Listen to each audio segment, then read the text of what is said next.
आज के वीडियो में हम पढ़ेंगे loss in energy when two charged capacitor are connected. Concept समझिए। ये है पहला कैपेसिटर जिसकी कैपेसिटी है C1 और वोल्टेज है V1। ये है दूसरा कैपेसिटर जिसकी कैपेसिटी है C2 और वोल्टेज है V2। एक के प्लस से दूसरे के प्लस को और एक के माइनस से दूसरे के माइनस को जब हम कनेक्ट करेंगे तो चार्ज एक कैपेसिटर से दूसरे कैपेसिटर पर फ्लो होगा और तब तक चार्ज फ्लो होगा जब तक दोनों पर वोल्टेज सेम ना हो जाए। मैंने आपको बताया था चार्ज कब फ्लो होता है, lower voltage to higher voltage या higher voltage to lower voltage. Electron है तो लोअर टू हायर और पॉजिटिव चार्ज है तो हायर टू लोअर। फिलहाल चार्ज एक कैपेसिटर से दूसरे कैपेसिटर पर तब तक फ्लो होता है जब तक दोनों पर वोल्टेज सेम ना हो जाए, क्योंकि चार्ज फ्लो होने की वजह होती है पोटेंशियल डिफरेंस। जैसे ही पोटेंशियल सेम हो जाएगा चार्ज फ्लो होना बंद हो जाएगा। ठीक, इस पूरे डेरिवेशन में आपको याद रखना है कि एक कैपेसिटर में C और V हमेशा नोन क्वांटिटी होती हैं। जब आप एक कैपेसिटर खरीद के लाते हो तो उस पर लिखा होता है वो कितने माइक्रोफैरेड का है और कितने वोल्टेज पे काम करेगा। तो आज की जो डेरिवेशन है वो हमेशा किसके टर्म्स में आएगी, C और V के टर्म्स में। ठीक है, अब समझिए। जब ये कैपेसिटर कनेक्ट नहीं है तब टोटल एनर्जी क्या होगी, U1 प्लस U2। U1 की जगह हाफ C1V1 स्क्वायर और U2 की जगह हाफ C2V2 स्क्वायर। ये एनर्जी तब आई जब दोनों कैपेसिटर आपस में कनेक्ट नहीं है।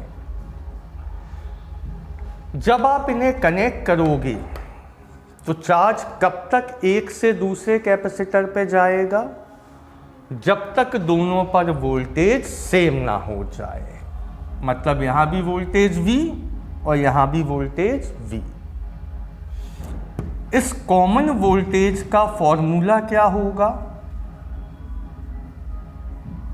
कॉमन वोल्टेज या कॉमन पोटेंशियल क्या होगा। वोल्टेज इक्वल क्या होता है, charge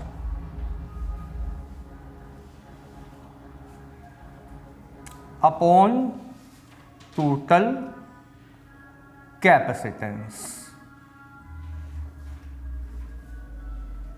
total charge upon total capacitance. तो V equal Q1 plus Q2 upon C1 plus C2। परंतु प्रॉब्लम क्या है, हमें Q1 और Q2 नहीं मालूम, हमें क्या मालूम, C और V। तो Q1 को हम क्या लिख लेंगे, C1V1 और Q2 को C2V2 अपॉन में चल रहा है C1 प्लस C2। तो एक इसका फॉर्मूला आ गया कॉमन वोल्टेज का। ये हमने क्यों निकाला समझो। आफ्टर कनेक्शन टोटल एनर्जी क्या होगी, U dash equal half C1 V square plus half C2 V square, यही होगी। तो हमें किसकी जरूरत पड़ेगी, V की, इसलिए हमने पहले से V को निकाल लिया। तो U डैश क्या आ गया, V square by 2 common C1 plus C2। ये है कनेक्शन से पहले की टोटल एनर्जी और ये है कनेक्शन के बाद की टोटल एनर्जी। ये एनर्जी ज़्यादा होगी, ये एनर्जी कम होगी, तभी आएगा लॉस इन एनर्जी। अब सवाल उठता है ये ज़्यादा और ये कम क्यों होगी? तो जब हम कैपेसिटर को वायर से कनेक्ट करते हैं तो एनर्जी का कुछ पार्ट वायर में हीट के फॉर्म में वेस्ट हो जाता है, इसलिए बिफोर कनेक्शन एनर्जी ज़्यादा होती है और आफ्टर कनेक्शन एनर्जी कम होती है। ठीक है, तो U is greater than U dash because some energy loss in the form of heat. तो लॉस ऑफ एनर्जी क्या होगा? U minus U dash. देखिए अब हम निकाल रहे हैं loss of energy. Delta U equal होगा U minus U dash half C1V1 square plus half C2V2 square before minus V square by 2 C1 plus C2 after. ठीक है, अब हम वैल्यू रखेंगे V की।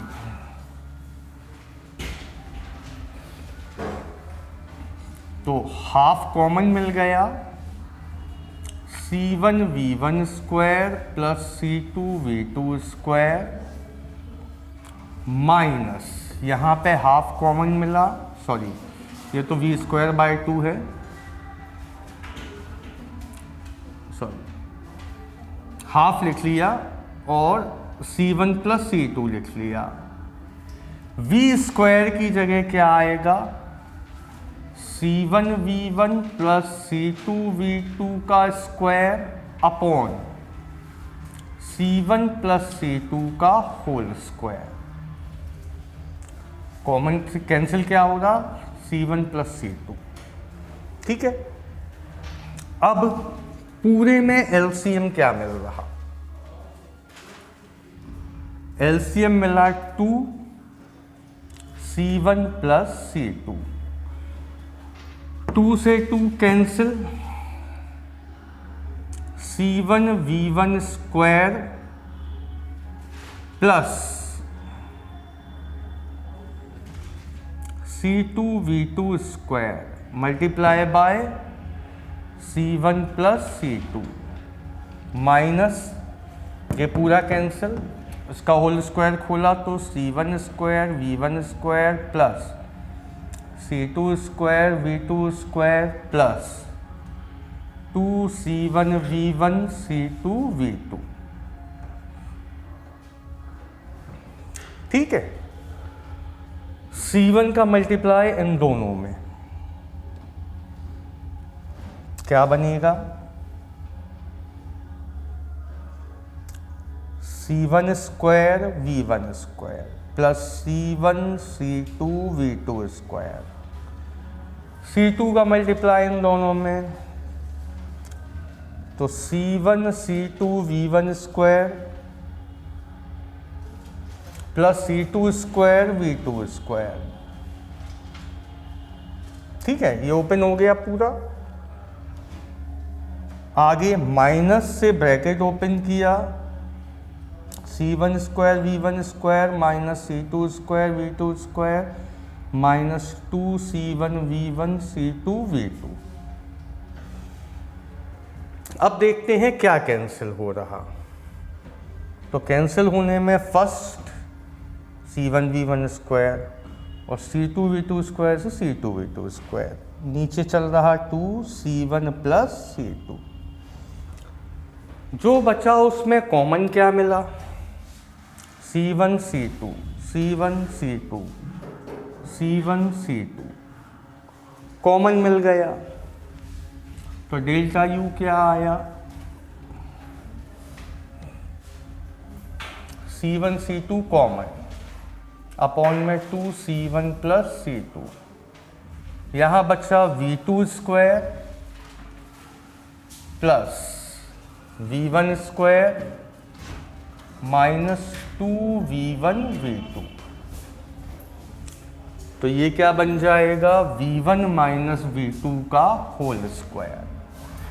तो कुल मिला के लॉस इन एनर्जी हो गया C1C2 V1 माइनस V2 का whole square upon 2 C1 plus C2।